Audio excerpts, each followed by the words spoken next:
Price action series basic to advance का यह दूसरा एपिसोड है। आज के वीडियो में हम डिस्कस करने वाले हैं सपोर्ट और रेजिस्टेंस के बारे में। यह प्राइस एक्शन सीरीज का सबसे महत्वपूर्ण कॉन्सेप्ट है, इसलिए इसे अच्छे से समझना बहुत जरूरी हो जाता है।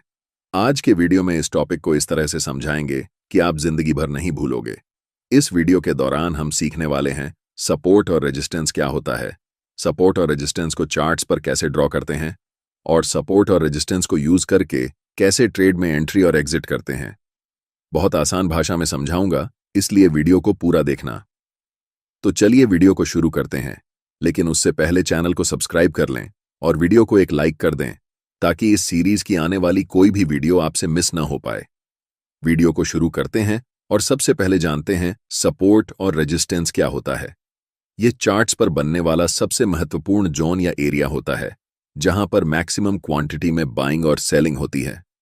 मार्केट के जिस लेवल या फिर जोन पर सबसे ज्यादा बाइंग होती है उसे हम सपोर्ट एरिया या जोन कहते हैं, और जिस लेवल या फिर जोन पर सबसे ज्यादा सेलिंग होती है उसे हम रेजिस्टेंस एरिया या जोन कहते हैं।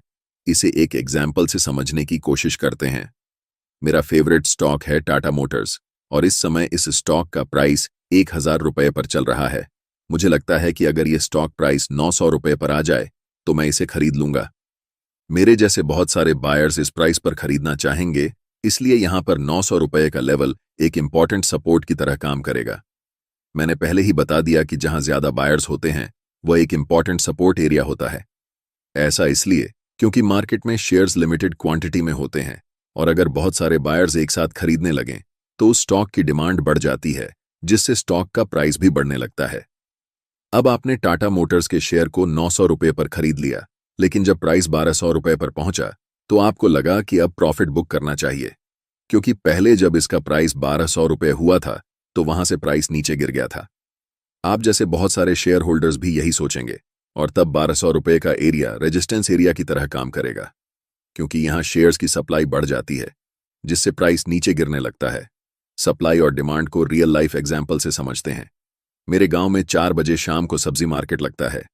अगर आप 4 से 5 बजे के बीच में मार्केट जाएंगे तो आपको सब्जी थोड़ी महंगी मिलेगी, क्योंकि उस समय मार्केट में बहुत सारे बायर्स होते हैं, जिससे सब्जी की डिमांड ज्यादा होती है। लेकिन अगर आप 6 बजे मार्केट जाएंगे तो उस समय बायर्स कम होते हैं और सेलर्स जल्दी से जल्दी सब्जी बेचने की कोशिश करते हैं, जिससे सब्जी का प्राइस कम हो जाता है। अब आप समझ गए होंगे कि डिमांड और सप्लाई कैसे काम करती है। अब सपोर्ट और रेजिस्टेंस की रिलेशन समझते हैं। सपोर्ट एरिया का मतलब है ज्यादा बायर्स, और ज्यादा बायर्स मतलब हाई डिमांड। इसका उल्टा रेजिस्टेंस एरिया का मतलब है ज्यादा सेलर्स, और ज्यादा सेलर्स मतलब हाई सप्लाई। अब हम सपोर्ट और रेजिस्टेंस का सिंपल वर्जन सीख चुके हैं। अब हम इसका थोड़ा एडवांस वर्जन सीखने वाले हैं कि ब्रेकआउट के बाद सपोर्ट और रेजिस्टेंस कैसे काम करता है। यहां पर भी हम टाटा मोटर्स का ही एग्जाम्पल लेते हैं। 1200 की इंपॉर्टेंट लेवल पर सेलर्स अपने शेयर्स बेचते हैं, लेकिन बहुत सारे बायर्स को लगता है कि अभी भी प्राइस कम है, और वे इस स्टॉक को बड़ी क्वांटिटी में खरीदने लगते हैं, जिससे यह इंपॉर्टेंट लेवल स्ट्रांगली ब्रेक होकर ऊपर चला जाता है। ऐसी सिचुएशन में 1200 का इंपॉर्टेंट रेजिस्टेंस एरिया अब सपोर्ट एरिया की तरह काम करेगा। और इसका उल्टा, अगर 900 का लेवल ब्रेक हो जाता है और प्राइस नीचे चली जाती है, तो अगली बार जब प्राइस वापस ऊपर आएगी तो उस समय 900 का इंपॉर्टेंट एरिया रेजिस्टेंस एरिया की तरह काम करेगा। अब हम सपोर्ट और रेजिस्टेंस एरिया को लाइव चार्ट पर कैसे ड्रॉ करते हैं। चार्ट्स पर सपोर्ट और रेजिस्टेंस एरियाज ड्रॉ करने के लिए सबसे पहले हमें स्विंग्स को आइडेंटिफाई करना आना चाहिए। स्विंग्स ऐसे पॉइंट होते हैं जहां से प्राइस रिवर्स होती है। स्क्रीन पर दिख रहा चार्ट 8 अक्टूबर का 5 मिनट टाइम फ्रेम में टाटा मोटर्स का है। सबसे पहले प्राइस इस पॉइंट से ऊपर गई, इसलिए इसे स्विंग लो कहेंगे। वहीं प्राइस इस लेवल पर पहुंचकर नीचे गई, इसलिए इसे स्विंग हाई कहेंगे। इसी तरह सभी स्विंग्स को चार्ट्स पर आइडेंटिफाई करते हैं। चार्ट्स पर ड्रॉ करने के लिए टूल्स में जाकर रेक्टेंगल टूल को सिलेक्ट करना है। टाटा मोटर्स की पहली 5 मिनट कैंडल का हाई एक रेजिस्टेंस की तरह काम करेगा, और स्विंग लो, जहां से प्राइस रिवर्स होकर ऊपर गई, एक सपोर्ट की तरह काम करेगा। इसलिए दोनों लेवल्स पर हम रेक्टेंगल टूल का उपयोग करके एरिया ड्रॉ करेंगे। थोड़ी देर प्राइस ऊपर जाने के बाद इस स्विंग पॉइंट से प्राइस नीचे गई, इसलिए यहां पर हम एक रेजिस्टेंस लाइन ड्रॉ करेंगे। आगे प्राइस इस रेजिस्टेंस को ब्रेक करके ऊपर निकल गई। अब ध्यान देने वाली बात यह है कि यहां पर ब्रेकआउट हो चुका है, इसलिए जो लेवल पहले रेजिस्टेंस का काम कर रहा था अब वह सपोर्ट का काम करेगा। आगे प्राइस 3 बार इस सपोर्ट एरिया पर आकर वापस ऊपर गई।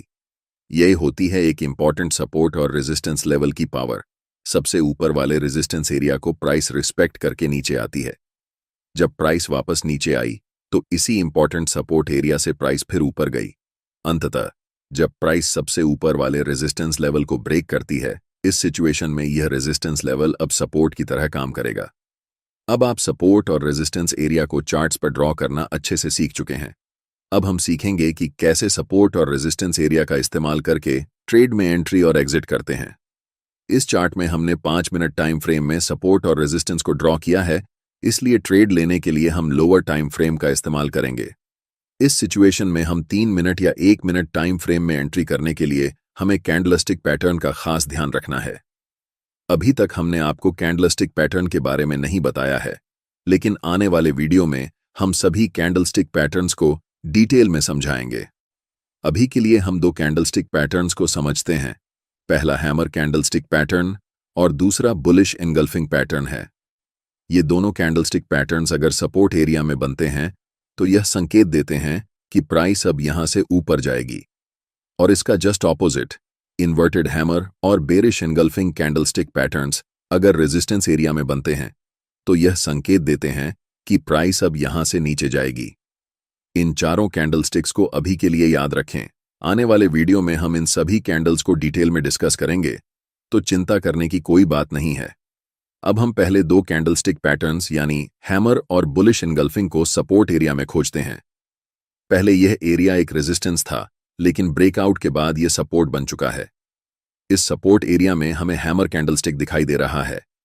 ट्रेड में एंट्री करने के लिए हम हैमर कैंडलस्टिक की हाई को मार्क करेंगे।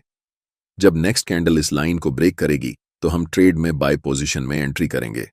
हमारा स्टॉप लॉस हैमर कैंडल की लो या सपोर्ट एरिया में से जो ज्यादा नीचे होगा वह रहेगा। हमारा पहला टारगेट नियरेस्ट रेजिस्टेंस लेवल होगा। दूसरी बार जब प्राइस सपोर्ट एरिया में आती है तो यह एक स्ट्रॉन्ग बुलिश कैंडल बनती है। यहां भी ट्रेड में एंट्री के लिए इस कैंडल की हाई को मार्क करेंगे। जब नेक्स्ट कैंडल इस लाइन को ब्रेक करेगी तो हम ट्रेड में बाय साइड एंट्री लेंगे। हमारा स्टॉप लॉस बुलिश कैंडल की लो या सपोर्ट एरिया में से जो ज्यादा नीचे होगा वह रहेगा।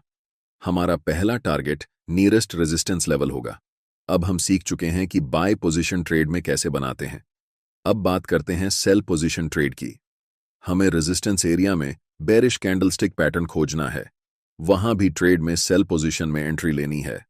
अपर रेजिस्टेंस एरिया में यहां एक बेरिश कैंडलस्टिक बनी है, इस कैंडल के लो को मार्क करना है, और जब नेक्स्ट कैंडल इस लाइन को ब्रेक करे तब ट्रेड में एंट्री लेनी है। हमारा स्टॉप लॉस बेरिश कैंडल या रेजिस्टेंस लेवल के ऊपर होगा और टारगेट नियरेस्ट सपोर्ट लेवल होगा। आज के वीडियो में इतना ही। ये वीडियो आपको कैसा लगा कमेंट बॉक्स में जरूर बताएं।